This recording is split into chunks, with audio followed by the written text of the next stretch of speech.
Welcome back to And the Adventure Continues. This is Sarah. And this is Josh. And welcome back to our vlog where we talk about our adoption process. We're in the middle of adopting from China at the moment. And so this vlog just kind of covers that adoption process, what we're learning, tips and tricks. And sometimes we just talk about what's going on in life. So thank you for being here. Today we want to talk to you about money.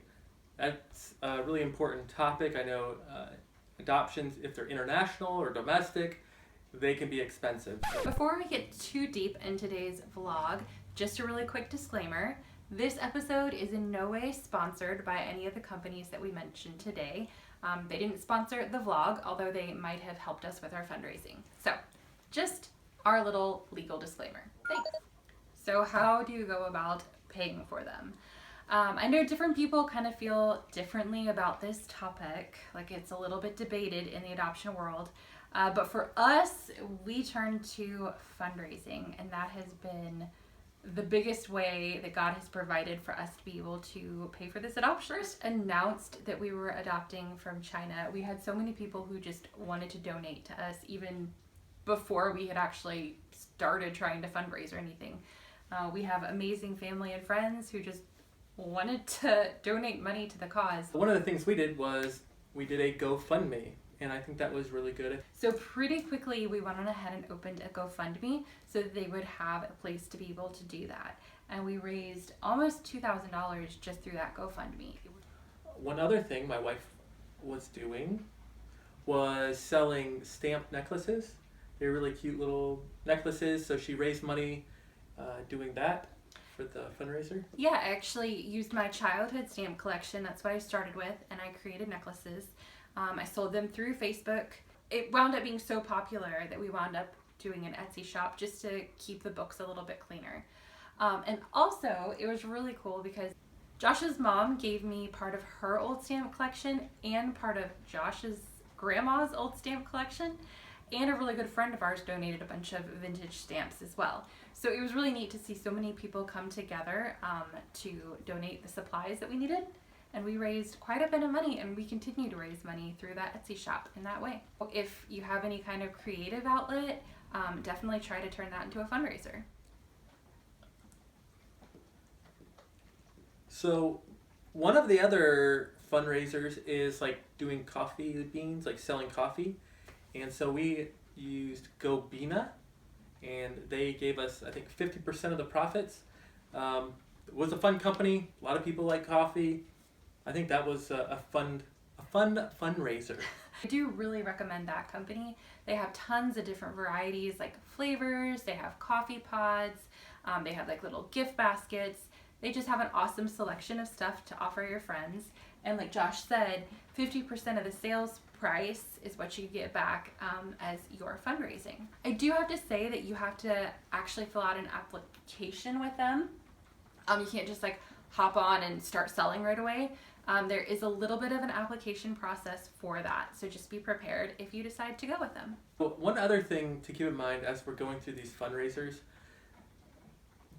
your friends will get tired of you with these fundraisers and things. So keep that in mind. I think that's a big thing. Is just one thing that we didn't want to tax. We don't want to tax our friends with all these fundraisers and make them feel like they're pressured. One thing that we like to do is a variety of things. Some people, would like T-shirts more than coffee or whatever. And also consider like holidays that are nearby. We tried to plan our fundraisers around Christmas. I know a lot of families are doing some for Mother's Day. So just kind of think about the holidays that are coming up and fundraise around those. Another type of fundraiser that we did, it was really awesome. We have several friends who own small businesses, and they came forward and said, hey, we'd love to throw our business type of party for you, and we'll donate all of our commission to your fundraising account. It was totally awesome. For example, some of the businesses that did that for us were Color Street. That's my favorite for my wife. It's the American flag nails. Yeah. So we had a good friend that threw a party, and then all of her commission she donated just to our adoption fund. We also had a friend who threw a plexus party for us. And so all the commission went to our adoption fund, and it still continues to go to our adoption fund, which is really cool. And then another one, actually probably the party that did the very best out of all of those was an Usborne book party. It did incredibly well. Our friends were super, super generous. They bought a ton of books.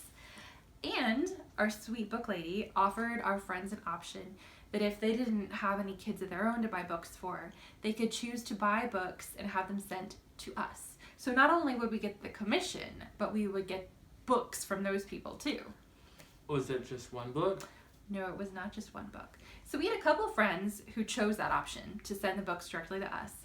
Plus, we also not only made commission from that party for our adoption fund, but we earned over $300 in free books to build our little girls' library.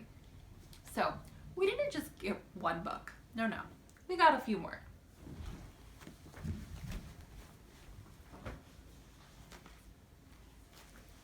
We got those books. That is a lot of books. Oh, there's more. And we got these books. Yeah, okay, and there's more. There's more. And we got... That's so cute. Look at that one. What is this? And A we grumpy got tortoise? Oh my goodness. all of those we got because people either chose to send us books or we earned them from our commission from the party.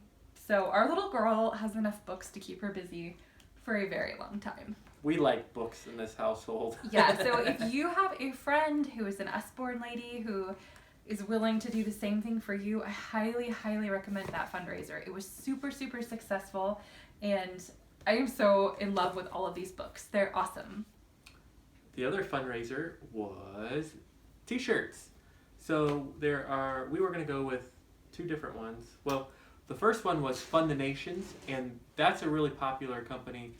We were thinking about them, and you tell them kind of what you want in the design, and then they create it.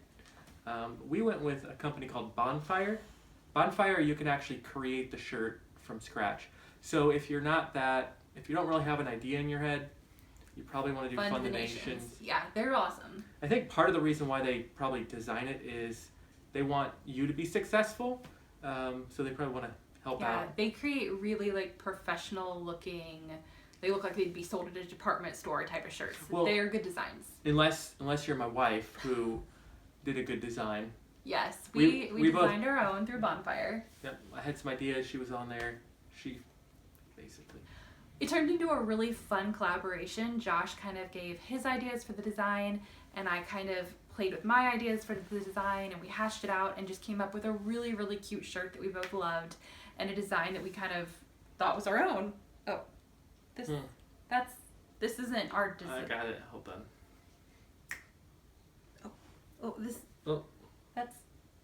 This is the shirt, but I think we messed up. Is it cat shirts? Let's try this again. Okay. Ready? Oh, yeah, this is our design. We even got one for our little girl. Bonfire was great because they have different styles of shirts. They have the youth sizes. They have just the normal t-shirts. We chose several different colors. And they also have like a workout. Mm-hmm. They have a super cute workout style. They have a ladies cut t-shirt. And they have other products as well that we didn't wind up choosing. I think they have like mugs and tote bags and all kinds of awesome products. Really cool company. We appreciate them a lot. And we raised quite a bit of money through that fundraiser. Partially because not only are you getting a percentage of each sale, but it also gives customers the option of a donate button as well. So they can buy the shirt and then choose to donate money too. So I think with all of that combined, this fundraiser, we got over $1,000 from it. So super, super helpful. It really goes a long way. And it's something that, when she comes home, everybody can wear their shirts. And another neat thing that we did with the t-shirts is all of our friends who bought the shirts, We asked them to send us pictures of them wearing them. And then what I'm going to do is I'm going to create this really cool piece of artwork using all of their pictures in a collage that will go in our little girl's room so that she can see all of the faces of the amazing family and friends who helped us to be able to go and bring her home. So, any final thoughts on fundraising? Yes. The one really important thing is making sure you're good stewards, and every donation that comes in, make sure to have an Excel sheet. But basically, just make sure to keep an account of everything that you've received in donations. That's really important. Thank you guys so much for joining us again today. Hopefully we've been able to share a little bit of the tips and tricks that we've learned about fundraising. I do have to say that between grants and the donations and fundraising, we're about 95 to 97% fully funded, depending on what happens with COVID prices.